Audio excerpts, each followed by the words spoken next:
अंधेरी पूर्व विधानसभा स्थित एमआईडीसी के सन सिटी होटल के परिसर में अल्पसंख्यक प्रकोष्ठ बीजेपी के उपाध्यक्ष गिलरोय मिस्किटा द्वारा आयोजित सभा में उत्तर प्रदेश के अल्पसंख्यक प्रकोष्ठ के मंत्री दानिश अंसारी ने सभी लोगों को जागरूक करने का आह्वान किया। कहा, प्रधानमंत्री नरेंद्र मोदी जी को फिर से प्रधानमंत्री बनाना है, ऐसा संकल्प हर किसी को लेना है।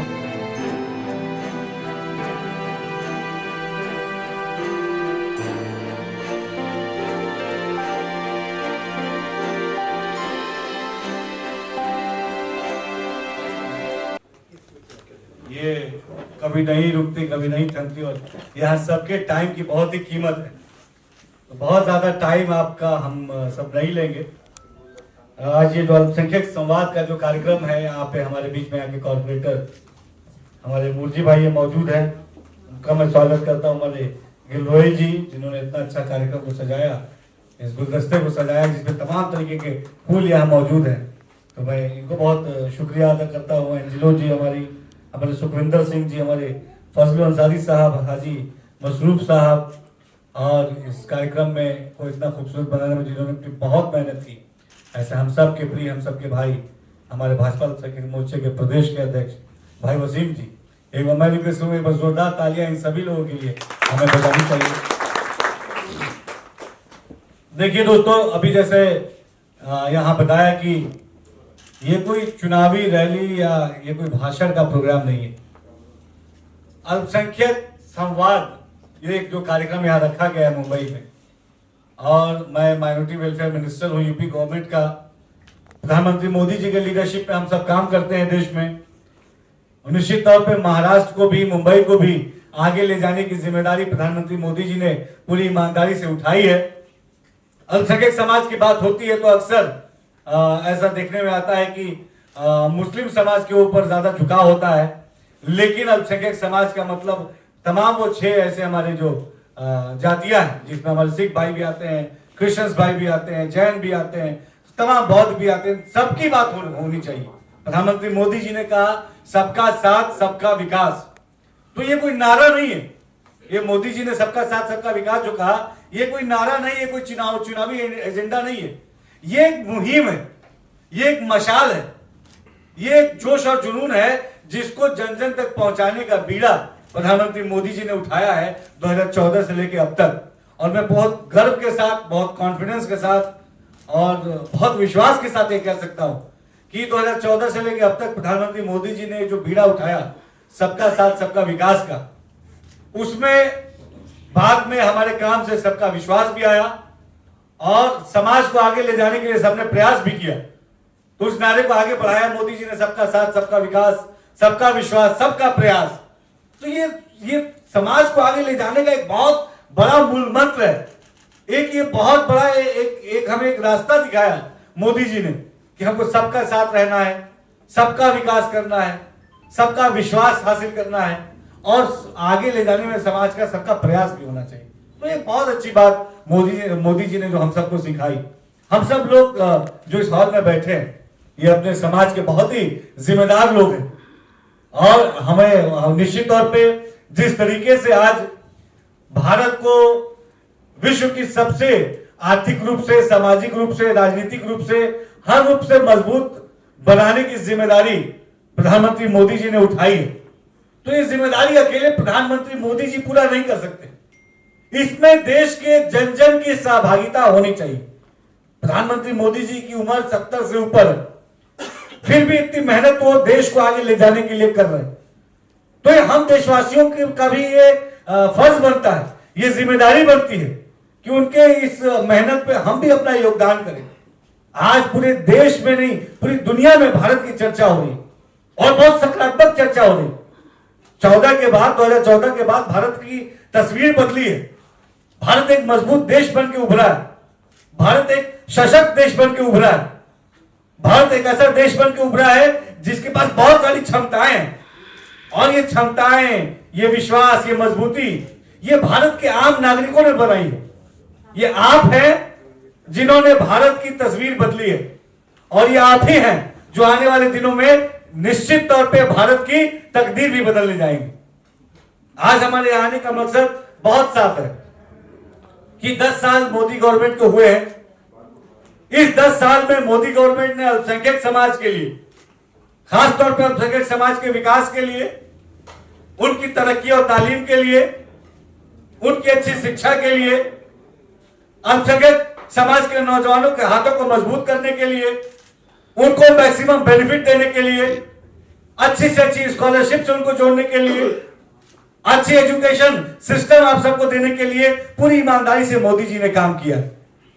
देखिए, बहुत सालों बाद हम अल्पसंख्यक समाज को एक ऐसा नेता मिला है, क्योंकि मैं खुद एक अल्पसंख्यक समाज का नौजवान हूं, इसीलिए मैं आपसे अपील करने आया हूं कि आजादी के 75 साल हो गए और बहुत दिनों बाद हमें एक ऐसा नेता मिला है जो बड़े विजन के साथ काम कर रहा है, जिसका लक्ष्य बड़ा है, जिसका ध्येय बड़ा है, जो भारत के हर नागरिक को विकास के मुख्य धारा से जोड़ना चाहता है।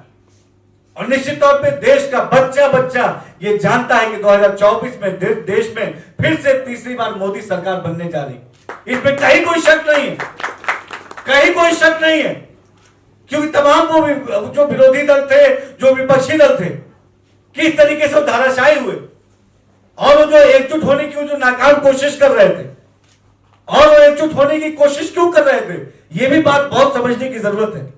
वो तमाम जो कांग्रेस हो या जो भी विपक्षी दल जो मोदी जी के खिलाफ एकजुट होने की कोशिश कर रहे थे, उनके एकजुट होने का लक्ष्य क्या था? क्या उनके एकजुट होने का लक्ष्य भारत का विकास था? नहीं था। क्या उनके एकजुट होने का लक्ष्य समाज की उन्नति थी? नहीं थी। क्या उनके एकजुट होने का लक्ष्य समाज में भाईचारा कायम करना था? नहीं था। क्या उनके एकजुट होने का लक्ष्य अल्पसंख्यक समाज को विकास के मुख्य धारा से जोड़ना था? वो तो कतई नहीं था, क्योंकि वो तमाम विपक्षी दल, उन्होंने हमेशा समाज को और खासतौर पर अल्पसंख्यक समाज को केवल और केवल वोट बैंक के चश्मे से देखा। हमेशा हमारे भावनाओं के साथ खिलवाड़ किया। चुनाव के समय हमारे बीच में आके हमें इमोशनली ब्लैकमेल करते थे, हमारा वोट ले लेते थे, हमारा वोट लेकर सत्ता में आते थे, सत्ता की कुर्सी में बैठते थे, अपनी सरकारें बनाते थे, मुख्यमंत्री और प्रधानमंत्री बनते थे। लेकिन जब बात अल्पसंख्यक समाज की हिस्सेदारी की आती थी तो अल्पसंख्यक समाज की तरफ से वो मुंह फेर लेते थे। ये बड़े अफसोस की बात है कि आजादी के 75 साल हो गए, आज भी अल्पसंख्यक समाज अपनी अच्छी तालीम, अच्छी शिक्षा की बात कर रहा। आजादी के 75 साल हो गए, आज भी हम नौकरियों के मुख्य धारा से जुड़ने की बात कर रहे हैं। आजादी के 75 साल हो गए, आज भी हमें मूलभूत सुविधाओं की चर्चा करनी पड़ रही है। ऐसा क्यों हो रहा है? 2014 से पहले इस तरीके की चर्चा, इस तरीके का चिंतन, इस तरीके की सोच, इस तरीके का काम क्यों नहीं हुआ? ये क्यों 2014 के बाद प्रधानमंत्री मोदी जी ने मिशन मोड पे काम करके अल्पसंख्यक समाज को विकास से जोड़ने का उन्हें क्यों बीड़ा उठाना पड़ा आजादी के इतने साल बाद? क्योंकि हमेशा जिन दलों पे हमने एतबार किया उन्होंने हमारे साथ गद्दारी की। जिन दलों पे हमने भरोसा जताया उन्होंने हमारे साथ विश्वासघात किया। जिन दलों पे हमने एतबार किया उन्होंने पीठ पीछे हमारे ऊपर छुरा भोंकने का काम किया। ये बड़े दुख की बात है। मैं आज अपने अल्पसंख्यक समाज के बीच में अपील करने आया हूं कि अल्पसंख्यक समाज को अब आगे आने की जरूरत है। हमारा क्या हक है, हमारा क्या अधिकार है, हम कितने पिछड़ गए हैं, ये बात समझने की जरूरत है। आजादी के 75 साल बाद भी हम अच्छे एजुकेशन से क्यों महरूम रह गए? आजादी के इतने साल भी जो इतनी सरकारें आई जो अपने आप को अल्पसंख्यक समाज का हितैषी बताती थी, हमारा वोट लेती थी, लेकिन हमारे तालीम के लिए उन्होंने काम क्यों नहीं किया? हमारे रोजगार के लिए उन्होंने काम क्यों नहीं किया? अल्पसंख्यक बहुल क्षेत्रों में इंडस्ट्रियां क्यों नहीं लगाई गई? हमारे अल्पसंख्यक नौजवानों को अच्छी स्कॉलरशिप से क्यों नहीं जोड़ा गया? हमारे अल्पसंख्यक नौजवानों को क्वालिटी ऑफ एजुकेशन क्यों नहीं डिलीवर की गई? ये सोची समझी साजिश थी अल्पसंख्यक समाज के खिलाफ। अल्पसंख्यक समाज को जानबूझ के उन सरकारों ने, और मैं दावे के साथ कहता हूं, खुल के कहता हूं, चाहे कांग्रेस हो चाहे कोई भी दल हो, इन लोगों ने जानबूझ के अल्पसंख्यक समाज को विकास से पीछे रखा, तालीम से पीछे रखा, उन्नति से पीछे रखा, शिक्षा से पीछे रखा। और इसलिए रखा ताकि अल्पसंख्यक समाज उनके रैलियों में जाके केवल जिंदाबाद मुर्दाबाद के नारे लगाए और उनके झंडे ढोए। क्या हमारा अल्पसंख्यक समाज इसलिए बना है कि उनके झंडे ढोएगा, उनकी रैलियों में भीड़ का हिस्सा बनेगा? क्या हमें अच्छी तालीम का अधिकार नहीं? आज देश में एक ऐसा प्रधानमंत्री है जो कहता है कि अल्पसंख्यक समाज के एक हाथ में उनकी धार्मिक किताबें हों, उसके साथ साथ उसके दूसरे हाथ में मैथ और साइंस और कंप्यूटर की किताबें हों। कंप्यूटर हो यानी तरक्की हो, यानी उन्नति हो, यानी रोजगार हो, यानी विकास हो। यह सोच के साथ आज प्रधानमंत्री मोदी जी चले, तो इसमें कहां क्या गलती है?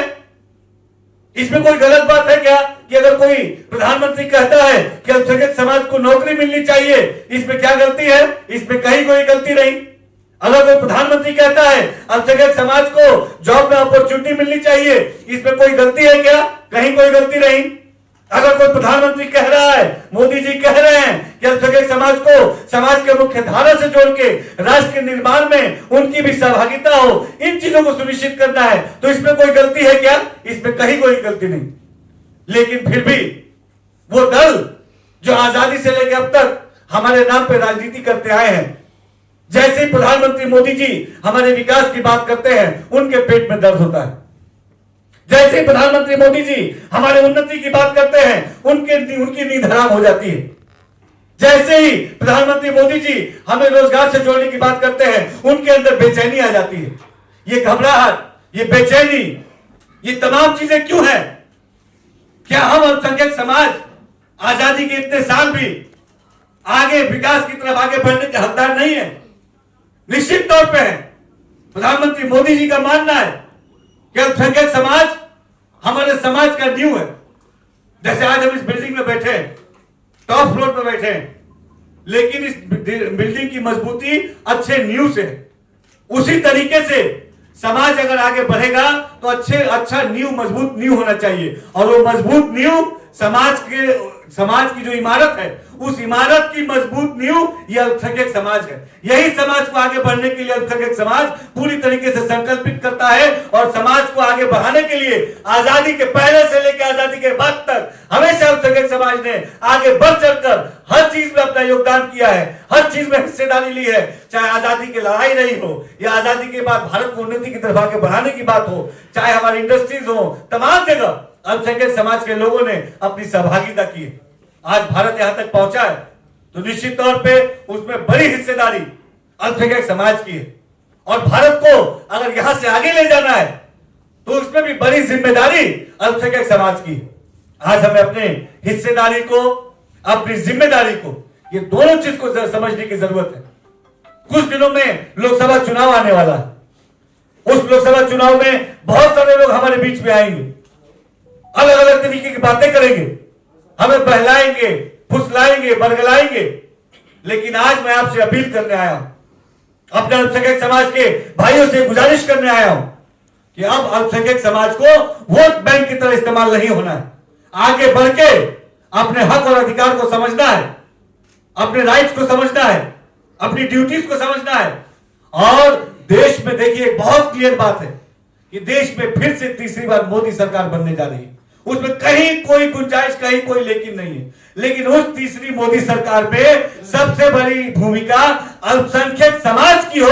इन चीजों को सुनिश्चित करना है ताकि तीसरी बार जब प्रधानमंत्री मोदी जी जब प्रधानमंत्री की शपथ लें और उसमें जब बड़ी संख्या में अल्पसंख्यक समाज की हिस्सेदारी होगी, तब हम दमदारी से आपकी आवाज को और बुलंद करने का काम करेंगे और मोदी जी की योजनाएं ज्यादा से ज्यादा आप तक पहुंचाने के लिए हम ईमानदारी से काम करेंगे। हमारी आवाज में ताकत चाहिए, हमारे हौसलों में बुलंदी चाहिए, हमें केवल आपका साथ चाहिए। प्रधानमंत्री मोदी जी, मैं बार बार कहता हूं, ये आज कोई बहकाने वाली बात नहीं। आज सबके हाथ में स्मार्टफोन है। आपको कंपैरिजन करना चाहिए, आपको सवाल पूछना चाहिए। और खासतौर पर जो मेरा यूथ यहां बैठा है, क्योंकि 2014 से पहले किस तरीके की सरकार थी, कांग्रेस पार्टी ने किस तरीके से देश में लूट और भ्रष्टाचार फैला रखा था, ये जो फर्स्ट टाइम वोटर है, बहुत सारे लोग इससे अनजान हैं। उन बातों को जानिए, गूगल पर सर्च कीजिए कि कांग्रेस के शासनकाल में कितने भ्रष्टाचार हुए। आपको एक लंबी फहरिस्त मिलेगी कि कांग्रेस के शासनकाल में 2G घोटाला, 3G घोटाला, एशियन गेम्स घोटाला, ओलंपिक घोटाला, तमाम घोटाले जो हुए वो कांग्रेस के शासनकाल में हुए। यही मुंबई, उसने कितना बड़ा आतंकवाद का दंश झेला, ये मुंबई जानता है। वो अपने दर्द को जानता है। लेकिन 2014 के बाद से किस तरीके से तस्वीर बदली। आज देश में एक भी आतंकवादी घटनाएं नहीं होती। देश की जो मोदी सरकार है, इसके ऊपर भ्रष्टाचार का 1 रुपए का भी आरोप नहीं लगा। ये वो बदलाव है जिस बदलाव की समाज को जरूरत थी। देश आज तेजी से विकास की तरफ बढ़ रहा है। भारत तेजी से अपनी क्षमताओं को बढ़ा रहा है। तो तेजी से बदलते हुए भारत में हम अल्पसंख्यक समाज भी कदम से कदम मिला के चले। हम कहीं पिछड़ ना जाए, हम कहीं पीछे छूट ना जाए, हम कहीं पीछे ना रह जाए। ये चिंता करना है, ये चिंतन करना है। ये 2024 का जो लोकसभा चुनाव है, ये मोदी जी का चुनाव नहीं है, ये भारतीय जनता पार्टी का चुनाव नहीं है, ये कमल के पार्टी का चुनाव नहीं है। ये चुनाव देश के अल्पसंख्यक समाज का है और इस चुनाव से अल्पसंख्यक समाज को ये तय करना है कि अल्पसंख्यक समाज विकास की किन ऊंचाइयों को छूना चाहता है। ये देश में 2024 में अल्पसंख्यक समाज को बताने की जरूरत है। मैं यही अपील करने आपके बीच में आज आया था। बहुत छोटी सी बात है, ये बात आप सब जानते होंगे, लेकिन अब समझदारी दिखाने का वक्त आ गया है। वोट बैंक की तरह इस्तेमाल होने अब हमें बंद करना पड़ेगा। हमारे लिए जो नेता अच्छा है, जो प्रधानमंत्री हमारे बारे में सोच रहा है, उसके साथ खड़े होने का वक्त है, खासतौर पर अल्पसंख्यक समाज का। क्योंकि जो विपक्षी दल है वो सबसे ज्यादा अल्पसंख्यक समाज के नाम पे अपनी राजनीति करते हैं, सबसे ज्यादा अल्पसंख्यक समाज को भ्रमित करने का काम करते हैं, सबसे ज्यादा अल्पसंख्यक समाज को गुमराह करने का काम करते हैं। लेकिन अल्पसंख्यक समाज भ्रमित नहीं होने वाला, गुमराह होने वाला नहीं है, भटकने वाला नहीं है। उसने ठान लिया है कि विकास के लिए मोदी जरूरी है, तो मोदी के रूप में देश में फिर से तीसरी बार हम तमाम अल्पसंख्यक लोग मोदी सरकार बनाने के लिए संकल्पित है। इस लक्ष्य के साथ हमें काम करना है। आप सबका फिर से मैं बहुत बहुत शुक्रिया अदा करूंगा कि आप यहाँ पे आए अपना कीमती वक्त निकाल के, और मैंने जो कहा है उसको सोचिएगा, समझिएगा। हम आगे हमारा जो समाज है, अल्पसंख्यक समाज, वो आगे किस दिशा में जाएगा, ये आपके वर्तमान के डिसीजन पे डिपेंड करता है। आज आप क्या डिसाइड करते हैं, वो आपका भविष्य डिसाइड करेगा। जैसे कि अगर आपने 10th और 12th में मैथमेटिक्स लिया है, मैथ सब्जेक्ट लिया है, तो आप भविष्य में बीएससी एमएससी कर सकते हैं। जैसे कि 10th 12th में अगर आपने कॉमर्स लिया है तो भविष्य में बीकॉम ही कर सकते हैं। वैसे ही अगर भविष्य में विकास चाहते हैं तो वर्तमान में कमल के फूल को चुनना होगा, मोदी सरकार पे अपने विश्वास की मोहर लगानी होगी। देश में फिर से पूरी मजबूती के साथ, पूर्ण बहुमत के साथ मोदी सरकार बनानी होगी। आप सबका फिर से बहुत बहुत शुक्रिया। जय हिंद।